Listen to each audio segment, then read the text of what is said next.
सभी को नमस्कार। आपका आपके अपने चैनल हिंदी विद अनुपमा कपूर पर हार्दिक स्वागत है।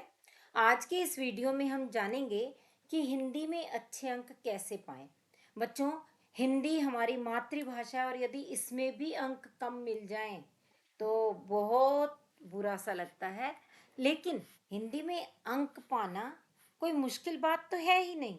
ये बहुत ही सरल है। बस थोड़ी सी बातों का हमें ध्यान रखना पड़ता है। और वो बातें क्या हैं, आज की वीडियो में हम उन्हीं को ही जानने की कोशिश करते हैं। तो चलिए देखते हैं 100 में से 100 अंक पाने का सूत्र क्या है। इसके लिए दो स्तरों पर हमें तैयारी करने की ज़रूरत पड़ती है।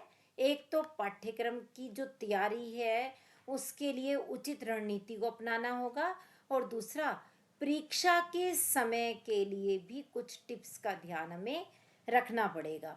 तो यदि हम बात करें पाठ्यक्रम तैयारी की रणनीति की, तो हमें पता है हमारा पाठ्यक्रम क्या है।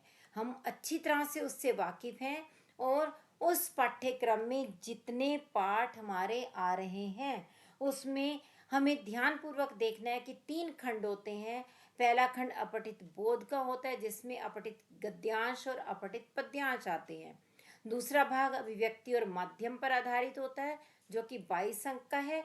और तीसरा भाग पाठ्य पुस्तकों पर आधारित होता है और वह 40 अंक का है।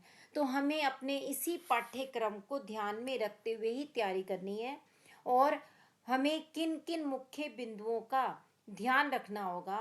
सबसे पहले तो प्रत्येक पाठ के मुख्य बिंदु याद कर लें। मेरा कहने का अभिप्राय क्या है कि हमारे पाठ्यक्रम में जितने भी पाठ हैं, हर पाठ में कुछ कुछ बातें ऐसी होती हैं जो कि आनी ही आनी है, जो कि हर प्रश्न के उत्तर में लिखी ही जानी है। कुछ कुछ खास बातें जिन्हें हम पाठ का सार भी कहते हैं, उनको यदि हमने ध्यान में रख लिया, हर पाठ के प्रतिपाद्य को, उद्देश्य को, मूल भाव को दिमाग में रख लिया, तो हम किसी भी प्रश्न का उत्तर दे सकते हैं। और फिर सबसे अधिक अंकों वाले जो प्रश्न हों उनके चरणों का ध्यान रखें। जैसे उदाहरण के लिए हम बात करते हैं सप्रसंग व्याख्या की, तो हमें पता है पहले में संदर्भ देना होगा, जिसमें पाठ का नाम और लेखक का नाम, या कविता और कवि का नाम। और फिर हमें प्रसंग देना होगा, जिसमें हमें पूर्वापर संबंध बताना होता है कि दी गई पंक्तियां कहाँ से ली गई, कब ली गई और किसके बारे में कहा गया। फिर व्याख्या करनी होती है और फिर करना होता है विशेष। तो यानी यदि हमने सभी चरणों का ध्यान रखा तो हर चरण के निर्धारित अंक होते हैं, वे हमें हर हालत में पूरे पूरे अंक मिलेंगे। अगर हमें एक भी चरण बीच में से छोड़ दिया तो वहीं पर ही अंक कट जाएंगे। फिर इसके साथ साथ हमें प्रश्नों का उत्तर देते हुए शब्द सीमा को भी ध्यान में रखना है, क्योंकि यदि मान लीजिए 2 अंक का प्रश्न है और आपने पूरा एक पेज भर दिया, तो भी 2 में से कोई 2.5 अंक भी आपको नहीं दे सकता।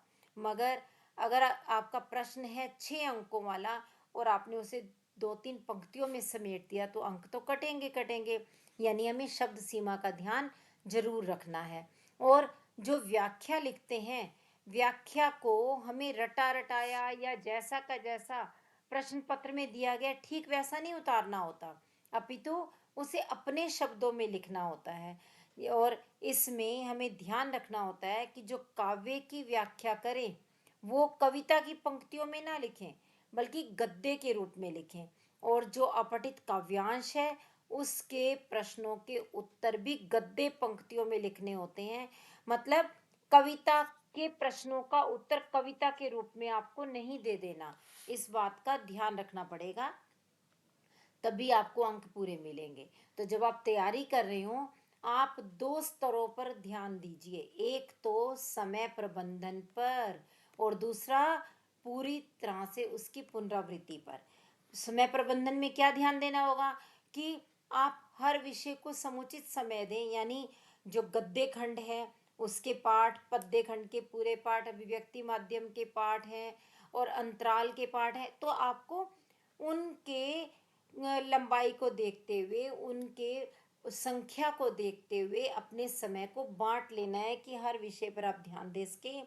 और मुख्य मुख्य बिंदुओं को लिख लिख कर याद करना है। और इस तरह से अपनी तैयारी करनी है कि आपका निर्धारित समय में, नियत समय में प्रश्न पत्र पूरा हो जाए, और बल्कि थोड़ा सा दोहराने का समय आपके पास अवश्य बचे। और जब आप दोहराई करते हैं, पुनरावृत्ति करते हैं, तो उसमें पाठ का सार जरूर ध्यान में रखेंगे, पिछले वर्ष के प्रश्न पत्रों को भी देखेंगे, और जो सामान्य गलतियां होती हैं, यानी जिन जिन गलतियों की वजह से नंबर कट सकते हैं, वे अक्सर आपके पोर्टल पर भी लिखी हुई होती हैं। वो गलतियां आपके शिक्षक गण भी आपका ध्यान दिलाते हैं। तो उन उन गलतियों पर आपने ध्यान देना है कि वे गलतियां आप ना करें, और उन गलतियों को सुधारने की ओर पूरी तरह से आपका ध्यान जाए। और इसी के साथ ही जब आपने परीक्षा में बैठना है, तो अच्छे से सोच समझ करके पहले उन प्रश्नों को हल करें जो आपको अच्छे से आते हैं। उसके लिए वैसे कोशिश तो यही होनी चाहिए कि खंड का, खंड ख, खंड ग एक क्रम में ही चलता रहे। लेकिन यदि आप किसी प्रश्न का उत्तर पहले देना चाहते हैं, तो ध्यान रखिए एक खंड के प्रश्न सारे एक ही जगह पर हों, और ये नहीं कि एक प्रश्न का एक भाग एक स्थान पर, दूसरा दूसरे स्थान पर। नहीं, उसके लिए पहले आप सोच लीजिए कि किस क्रम में आप करने वाले हैं। एक खंड के सारे प्रश्नों को एक ही जगह पर करें, और उसके मुख्य बिंदुओं को पहले दिमाग में विचार करके फिर क्रमानुसार ही लिखना शुरू करें। और परीक्षा के समय आपको किन किन बातों का ध्यान रखना होगा? जब आप परीक्षा में बैठ गए, उस समय एक तो आप देखिए, अंकों के अनुसार मूल्य बिंदु लिखें। मूल्य बिंदु से मतलब वैल्यू पॉइंट्स। हर प्रश्न के आपको ये देखना है कि यदि 3 अंकों का प्रश्न है, तो उसमें 3 वैल्यू पॉइंट्स होने चाहिए। 2 अंकों का है तो 2 वैल्यू पॉइंट्स होने चाहिए। इस तरह से यदि लिखेंगे तभी अंक पूरे पूरे मिलेंगे। ज़्यादा काट छांट ना करें, मात्राओं की गलतियों पर अवश्य ध्यान दें। क्योंकि क्या होता है, आप बच्चे अक्सर की और की इसमें ध्यान नहीं देते। यदि आप का को छोटी ई की मात्रा डाल रहे हैं, तो आपको ध्यान रखना है ये छोटी ई की मात्रा कब आती है? जब दो वाक्य आपस में जुड़ते हैं। ये अक्सर क्रिया के बाद आता है छोटी ई की मात्रा वाला।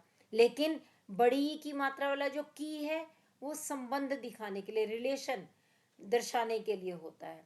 तो इस चीज का ध्यान रखना है। जहां कहीं आपने मात्राओं की गलतियां की, एग्जामिनर का ध्यान तुरंत वहां जाता है। तो आपने मात्राओं का खास ध्यान रखना है। और यदि किसी प्रश्न में 2 या 3 भाग हों, तो अक्सर होता क्या है कि एक प्रश्न का उत्तर अच्छे से दिया और आगे बढ़ गए। हम ये ध्यान नहीं देते कि इसी प्रश्न में क्या, क्यों, कैसे, अगर अलग अलग चीजें पूछी गई हैं, तो हर भाग पर ध्यान देना है। कोई भी भाग नजरअंदाज नहीं करना। एक भी भाग यदि नजरअंदाज हुआ, तो उसी के अंक कट गए। और फिर प्रश्न के प्रारूप का ध्यान अवश्य रखें। जैसे पत्र है, उसमें पहले प्रेषक का नाम, पता, दिनांक आदि आते हैं। फिर जिसको भेजा जा रहा है, उसका पूरा पता 3 पंक्तियों में लिखा जाता है। पहली पंक्ति में हम लिखते हैं कि पत्र पढ़ेगा कौन, किसको लिख रहे हैं हम। फिर उसके कार्यालय का स्थान लिखते हैं, कार्यालय कहाँ पर है। फिर उस जगह का नाम, यानी वह शहर, नगर इत्यादि लिखा जाता है। और फिर विषय आता है, फिर उसके बाद विवरण आता है, और नीचे धन्यवाद, भव दिए। तो यानी एक पूरा सही प्रारूप है। ऐसे ही यदि दृश्य लेखन लिखने लगे हैं, तो ऊपर आपको पहले वो बिंदु देने होते हैं कि ये दृश्य अंदर का है या बाहर का, यह दृश्य दिन के समय का है कि या शाम के समय का, इसमें पात्र कौन कौन से हैं। इस तरह से ये चीजें लिखनी होती हैं। दृश्य संख्या भी देनी होती है। और जब इसे खत्म करते हैं, तो वहाँ कट टू लिखना जरूरी होता है। तो ऐसी छोटी छोटी बातें जो प्रारूप का अंग हैं, उन पर हमें अवश्य ध्यान देना है।